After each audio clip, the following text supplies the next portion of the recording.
예, 오늘 하나님의 말씀은 오늘 노아 홍수 이후에 바벨탑 마지막 말씀을 전해야 되는데 부활절이 4월달에 있어서 이 바벨탑 말씀을 같이 나누지 못했습니다. 그래서 오늘은 바벨탑에 대해서 말씀을 나누도록 하겠습니다. 창세기 11장 1절에서 9절 말씀인데 오늘 4절 5절만 따라서 읽도록 하겠습니다. 또 말하되 자 성읍과 탑을 건설하여 그 탑 꼭대기를 하늘에 닿게 하여 우리 이름을 내고 온 지면에 흩어짐을 면하자 하였더니 여호와께서 사람들이 건설하는 그 성읍과 탑을 보려고 내려오셨더라. 아멘. 네. 노아 홍수 심판 후에 노아의 아들 셈, 함, 야벳을 통해서 모든 후손을 통해서 땅의 백성들이 나뉘게 됩니다. 그리고 온 땅이 언어와 말이 하나였어요. 언어와 말은 굉장히 중요해요. 우리 소통하는 데 있어서 중요하죠.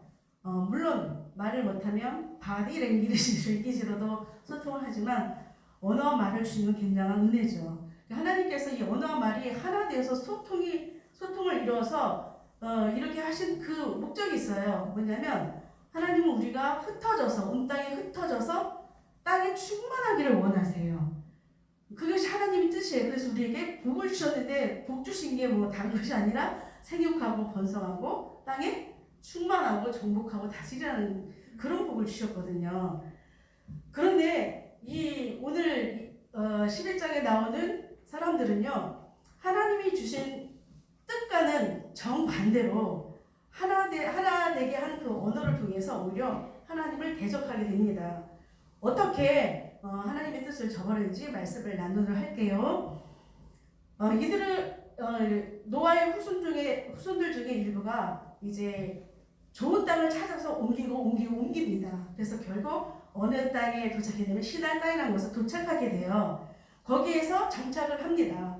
그리고 그들이 말했어요. 자, 벽들을 만들어서 우리 견고히 붙자. 벽돌을 대신하게 하고 그 다음에 역청으로 진흙을 대신합니다. 그러면서 이들이 말합니다.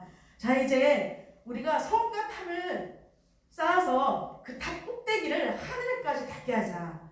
그리고 온 지면의 흩어짐을 면하게 하기 위해서 우리 이름을 내자. 이름을 내기 위해서 탑을 쌓는 게 아니라 흩어짐을 면하기 위해서 이름을 내는 거예요. 그러니까 이름이 있으면 여기가 우리가 있을 곳이구나. 여기가 우리가 있을 곳이구나. 그러니까 누가 중심이에요? 하나님이 중심이 아니라 이들 사람들이 중심이 된 거죠. 이렇게 흩어지지 말자. 하나님의 뜻과 정반대로 나가는 이 백성들이 되었습니다. 그래서 이제는 내 이름을 내자. 그거는 우리 하나님 필요 없어. 우리 스스로 우리가 지키자. 하나님이 또 심판할지 어떻게 알아? 그러니까 우리 스스로 우리가 지키자. 이런 마음으로 탑을 쌓기 시작합니다. 성읍도 세웁니다. 그렇지만 하나님께서는 어떻게 하셨어요? 구름 속에 무지개를 주시고 무지개를 볼 때마다 내가 이 백성들을 어려서부터 생각하는 게 약하니까 아예 하나님께서 용서하기로 하신 거죠. 심판하지 않기로 하신 거죠. 무지개를 볼 때마다 심판하지 않겠다고 한 것을 하나님께서 기억하신다 그랬거든요. 근데 이 시달 평지에 이런 사람들은요, 그 하나님의 언약을 믿지 않았어요. 그런데요, 하나님은요, 이들이 성과 탑을 쌓는 것을 보시고 하늘에서 내려오십니다. 왜 내려오실까요? 저는 이 내려오셨다는 그 말씀에 굉장히 은혜를 받았어요. 잠시 후에 나누도록 하고요. 내려오신 이유를 잠시 후에 나누도록 하겠습니다. 그래서 하나님께서 내려오셔서 이 무리가 한 족속이고 언어가 하나이니까 흩어짐을 면하고자 이들이 성과 탑을 건설하는 일을 더 이상 막을 수 없게 될 수도 있다 생각하시고 거기서 언어를 혼잡하게 하세요. 언어를 혼잡하게 했으니까 서로 알아듣지 못하게 됩니다. 네, 바벨탑을 쌓는데 그 다음 장면 주시면 탑을 쌓기 위해서 망치 달라고 하는데 뭘 주죠? 원업을 혼자 가게 되니까 톱을 주고 아주 난리가 났습니다. 서로 말이 통하지 않으니까 탑을 더 이상 건설할 수가 없게 된 거예요. 성읍을 더 이상 건설할 수 없게 된 거예요. 그래서 결국은 서로 말이 통하는 사람들끼리 따로 가서 살겠죠. 그래서 하나님께서 이렇게 이 백성들을 흩으십니다. 오늘 이 말씀 속에서 깨닫는 말씀은 첫 번째 소통이에요. 우리 태중에 있는 아기하고는 엄마가 소통해야 돼요. 예배를 통해서도, 가정 예배를 통해서도 소통하는 거예요. 가정 예배를 드리면 아기들이 함께 예배 드려요.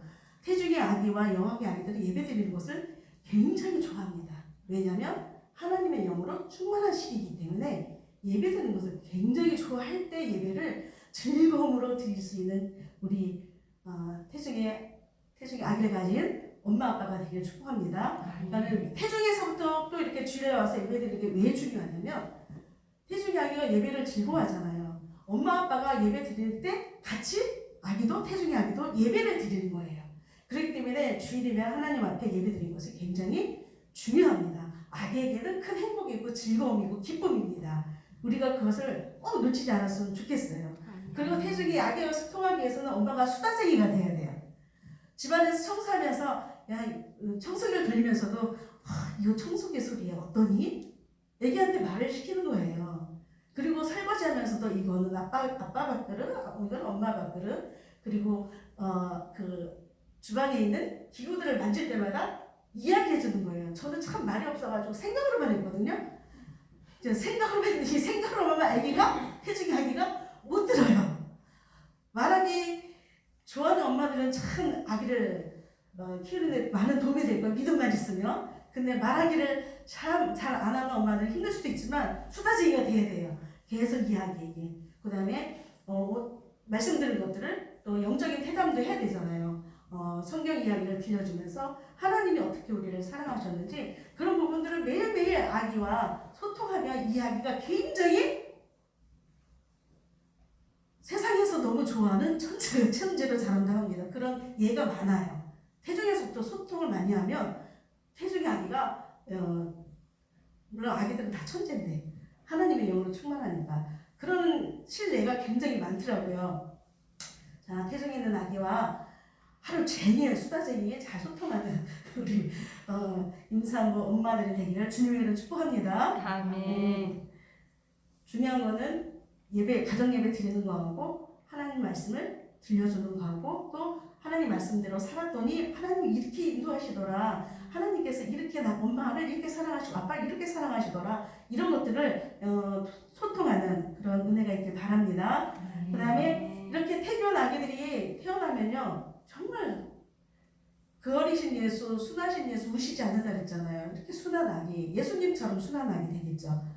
그런 기대를 가지시고 그 다음에 신생의 아기 때는요 아기는 울음으로 소통하잖아요. 그래서 배고플 때 울면은 밥을 주면서 젖을 주면서 네가 배가 고팠구나 얘가 이제 말할 때 되면 울지 않고 엄마 맘마 주세요 이렇게 예쁜 말을 의논하는 거야.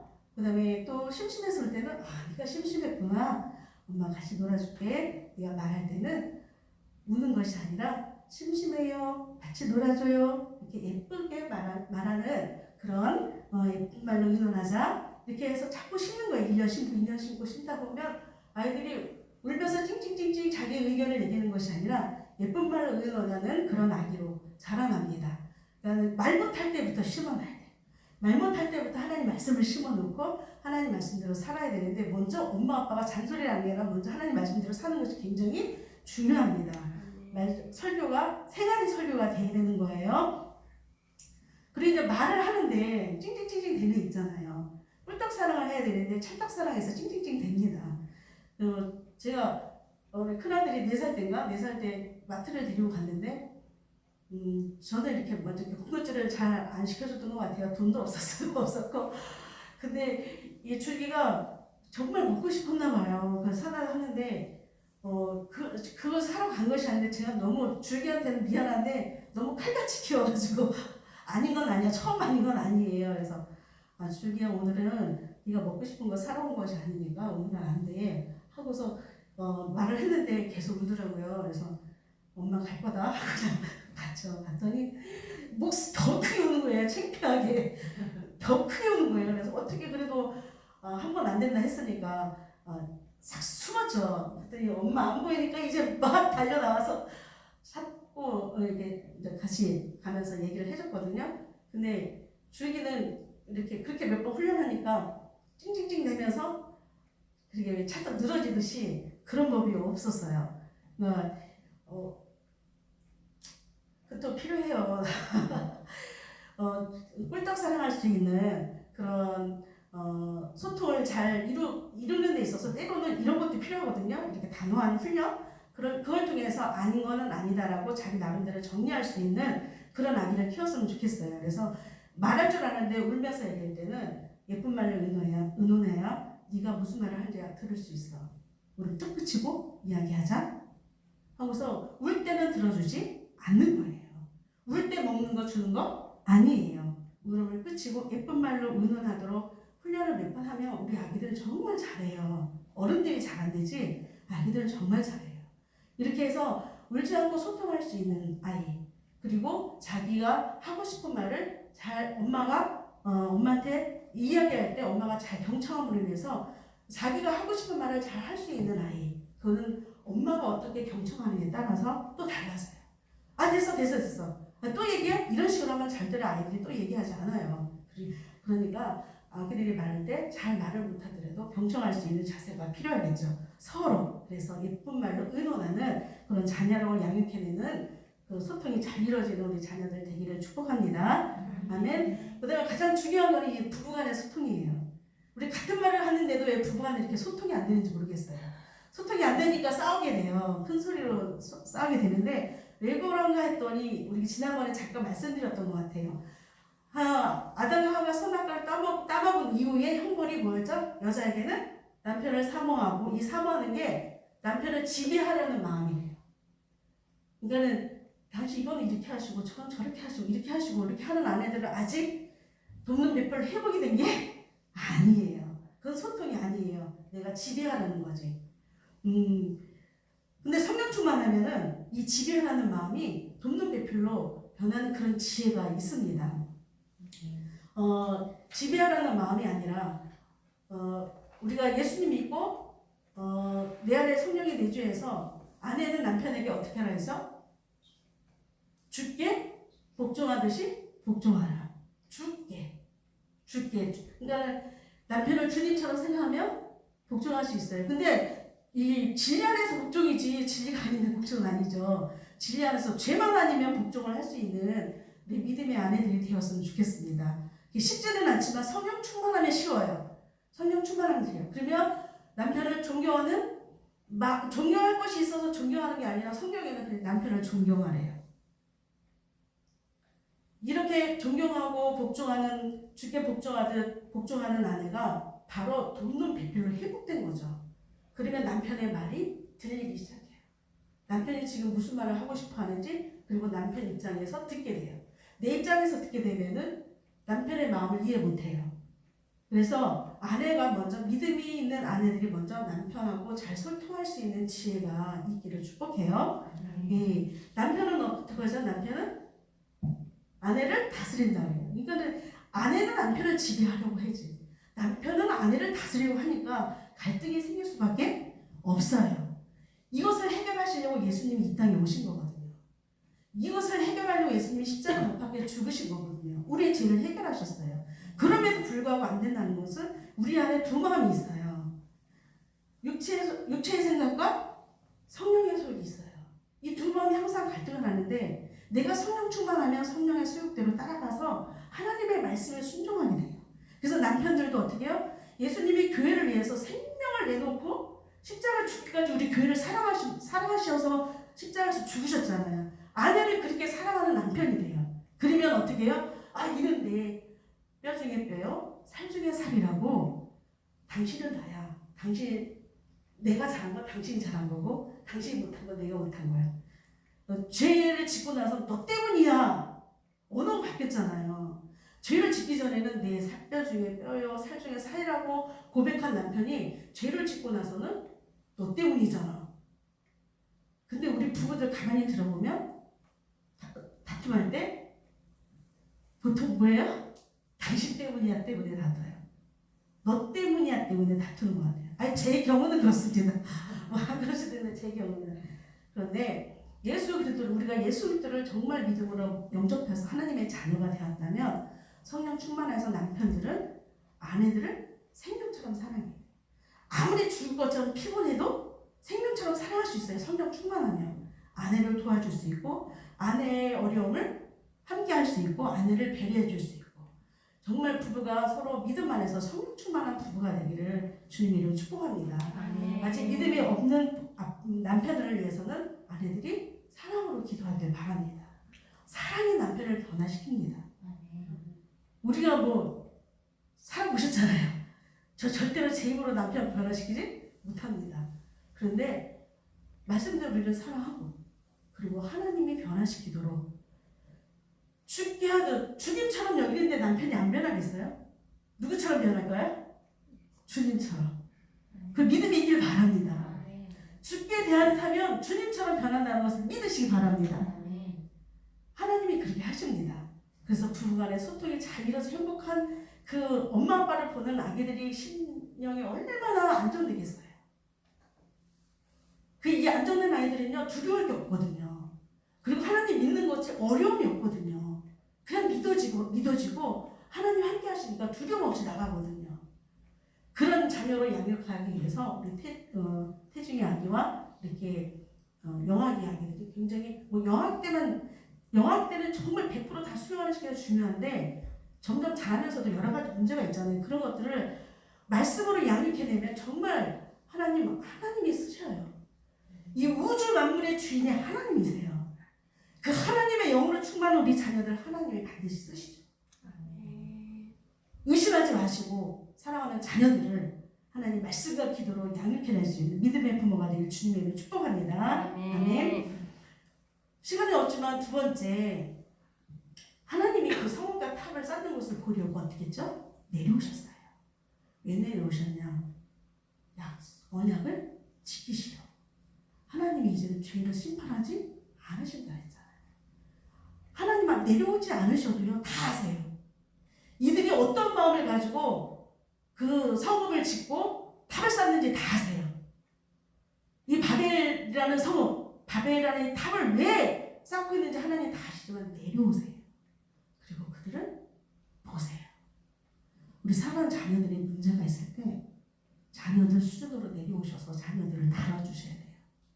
그러면 문제가 보여요. 원인이 보여요. 문제의 원인이. 하나님이 내려오셨어요. 그래서 언약을 심판하는 것이 아니라 뭘 드시죠? 아니, 뭘 혼잡하게 하시죠? 언어를. 벌을 주는 게 아니라 징벌을 하신 게 아니라 언어를 드세요. 인간은 언어를 혼잡하게 하세요. 언어를 혼잡하게 하니까 흩어지잖아요. 하나님의 뜻이 이루어지잖아요.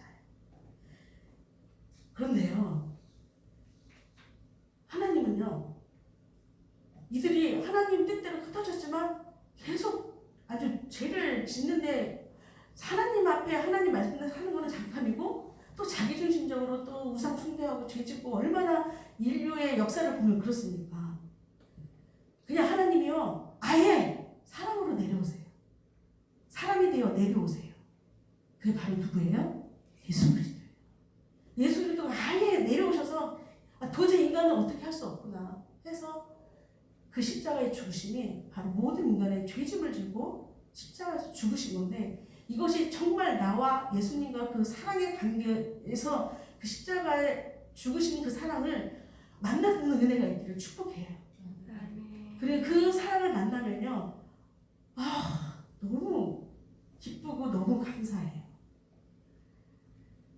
그런데 예수님은 부활하셔서 승천하셔서 우리를 그냥 내버려 두신 게 아니라 또 오세요. 뭐예요? 성령으로 오셨어요. 하나님의 영이시고 예수님의 영이신 성령으로 오셔서 더럽고 추한 우리 안에 계세요. 우리 안에 계세요. 내주에 계세요. 내주에 계심에도 불구하고 우리가 육체의 소욕에 지는 것은 아까 말씀드린 것처럼